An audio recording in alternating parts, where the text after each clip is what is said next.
ng'abakkiriza muzikiriza ezisuusuuta Kristo boolekera okumalako ekisiibo kyabwe eky'ennaku 40. Leero mu mboozi yaffe ey'enjawulo nkuleetedde obukulu bwa Sabiiti eno entukuvu esoosoowazibwa ennyo mu Ekereziya Katolika etuusa abakkiriza ku mazuukira oba ku Easter Sunday egenda okukuzibwa ku Sunday eno. Era mu mboozi eno ogenda okumanya obukulu obw'ennaku zonna nga bwe zikuzibwa mu Ekereziya Katolika naddala zino entukuvu ezisigaddeyo. Gwawulirizeeyo omuntu wa bulijjo osobola okuzigoberera mu butuufu bwazo n'okusobola okuziganyulwamu. Mu mboozi y'akafubo gye mbadde mu Reverend Father Mugisha Junior mu yafeesi y'ekitovu tuwayiza bingi, era ng'omumyuka waakulira yafeesi ey'ebyentendereza mu ssaza ly'e Masaka bw'abadde asoosootola ebikwata ku Sabiiti eno entukuvu asookedde ku lunaku olw'amatabi olwakuziddwa olunaku olw'eggulo lwagambye nti lwe luggulawo Sabiiti eno. Ffe ng'Abakristu ekinyusi eky'okukkiriza kwaffe kyetoololera ku byamagero ebikulu ky'okubonaabona okufa ate n'okuzuukira kwa Mukama waffe Yesu Kristu. Ekyamagero ekyo ekikulu era n'obukulu bwakyo tetuyinza kukiyingira buyingizi bwe kityo ne tukikuza. Nyaffe Ekereziya kyeyava atuwa ennaku 40 ezikulembera ez'ekisiibo twongere okwetereeza twetegeke okukuza ekyamagero ekyo ekikulu. Awo nno nnaku zino ate twongera okuzikuza n'ekinyuso okusingawo bwe tuyingira mu wiiki entukuvu. Wiiki entukuvu eno etandika n'olunaku luno olw'amatabi nga tujjukira ekyabaawo Kristo bwe yayanirizibwa ng'ayingira mu Yeruzaalemu. Awo nampuliriza kirungi amanye nti wiiki eno tugiyita ntukuvu, ye ntikko y'ekisiibo kyaffe.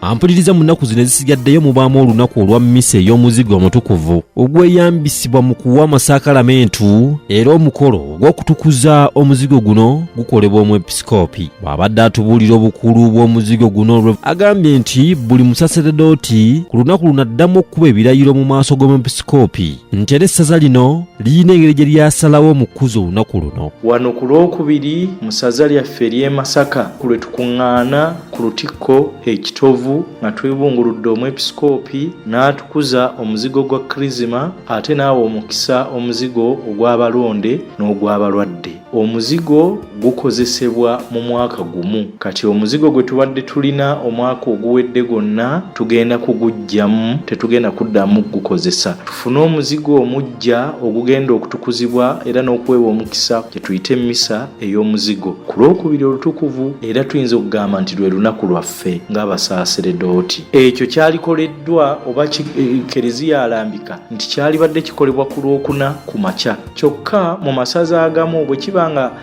abasaseredooti banaakuŋŋaana ku Lwokuna ate nga bajja kuzibuwalira okuddayo ekawungeezi okusoma emmisa ey'ekyeggulo kya Mukama waffe Yesu Kristu, emmisa ey'Olwokuna olutukuvu. Kibeera kirungi abasaaseredooti abo olunaku olwo b'essaza eryo olunaku ne lulikyusa. Kati ffe wano ewaffe Masaka olunaku olw'omuzigo lwava ku Lwokuna ne tulukola ku Lwokubiri olutukuvu.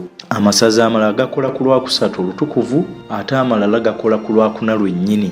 Gwampuliriza mmisa ey'okunaaza ebigere ku Lwokuna olutukuvu yetandika ennaku 3 ez'okubonaabona. Bw'abadde ayogera ku lunaku olw'okuna olutukuvu agambye nti lwe lwavaako ensibuko y'Ekereziya kuba omulokozi kwe yatondera essakalamenti erya Ukalisitiya, Ekereziya kweyimiridde w'omuva n'abasaaseredooti. Emmisa ebeerawo ebeera emu ya kawungeezi nga tujjukira emmisa ey'ekyeggulo kya Mukama waffe Yesu Kristo ekyasemba kye yalya n'abayigirizwa be era n'abanaaza n'ebigere, lwe yakolera essakalamenti lya oludiini ate n'essakalamenti lya Ukalisitiya. Bwe yagabula abayigirizwa be ekyeggulo n'abagamba mutoole mulye kino mubiri gwange, mutoole munywe kino musaayi gwange, ate n'abakuutirira kino mukikolanga okunzijjukira. Era mujja kulaba nti emmisa gye tutandika ku Lwokuna olwo olutukuvu eggwa ku Lwomukaaga ekiro olutukuvu. Tubeera tukyali mu mukolo gwe gumu. Emmisa eno bwe tugimaliriza mujja kulaba ng'Omukama aggyibwa mu Taaberenakulu n'atwalibwa mu kifo eky'enjawulo we tugenda omukuumira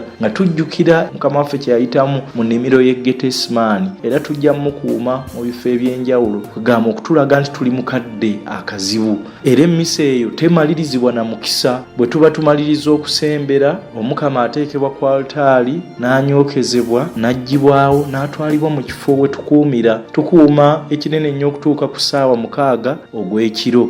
Ampuliriza bangi tutera okukuza olunaku lw'amazaalibwa gaffe naye obadde okimanyi nti olwokuna olutukuvu lunaku lw'abasaseredooti bonna kwe twetaaga okubayozayoleza. Ekisooka lwe lunaku lwaffe abasaseredooti. Mukubire Kasimu omwebaze, alina ekirabo kimuwe. Omusaseredooti yenna gw'omanyi oba eyakubatiza, eyakugatta ku lunaku olwo musaseredooti. Ekyokubiri kwe kwefumiitiriza ku Wukalisitiya. Kristo gye yalondawo okusigala naffe mu saakalamentu lino ettukuvu. Awatali musaseredooti tewali Wukalisitiya, kubanga omusaseredooti yakola Wukalisitiya. Ate awatali Wukalisitiya tewabeera musaseredooti. Ate awatali Wukalisitiya Kereziya tebaamu bulamu, kubanga Wukalisitiya y'ensibuko ate y'entikko y'obulamu bw'Ekereziya. Olwokutaano olutukuvu okusinziira ku Father Mugisha agambye nti okubonaabona omulokozi kw'aba yatandise olunaku olw'eggulo aba akyakulimu, y'ensonga lwaki tutambuza ekkubo ly'omusaalaba, naye atutegeezezza nti waliwo ekyenkizo ate kye tutera okubuuka mu kkuzo olunaku olw'ekkubo ly'omusaalaba. Twefumiitiriza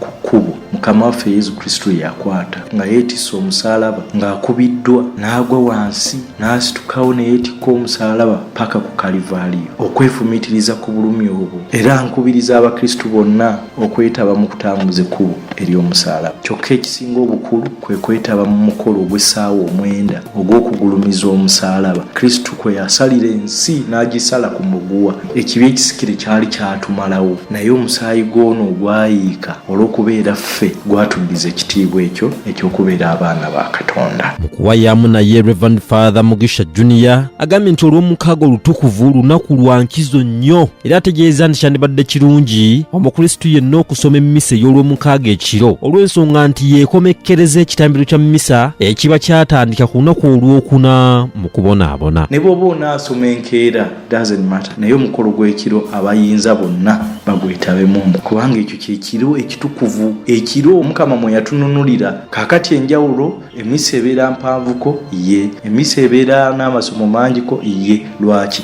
Lwa bukulu bwayo. Mu nnaku zonna luno lwe lusingamu ekitiibwa. Lwaki? Lwe lunaku Kristo lwe yazuukira mu bafu n'awangula ekibi n'olumbe.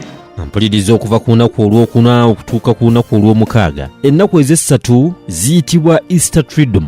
Era twagadde okumanya ennaku ezo kye ziba zitegeeza. Triduum kigambo kya Lulatini ekitegeeza ennaku essatu. Kati zezo ennaku essatu mwe tukuliza ekinyuso eky'okukkiriza kwaffe: olwokuna, olwokutaano n'olwomukaaga paka ku Sunday akawungeezi nga tukuza Pasika. Olunaku olw'amazuukiro lwa Easter Sunday agambye nti olunaku luno Eklezia Katolika lwe lumu ku nnaku enkulu ezisingira ddala amaanyi. Kwe tujja n'okusoma Sunday. Mukimanyi mu kiragaano ekikadde Sabbaatu lwe lunaku olw'omukaaga. Kyokka ffe abakristu tusoma lwa Sunday kubanga lwe lunaku Mukama waffe Yesu Kristo lwe yazuukira. Lwe lunaku olusinga obukulu.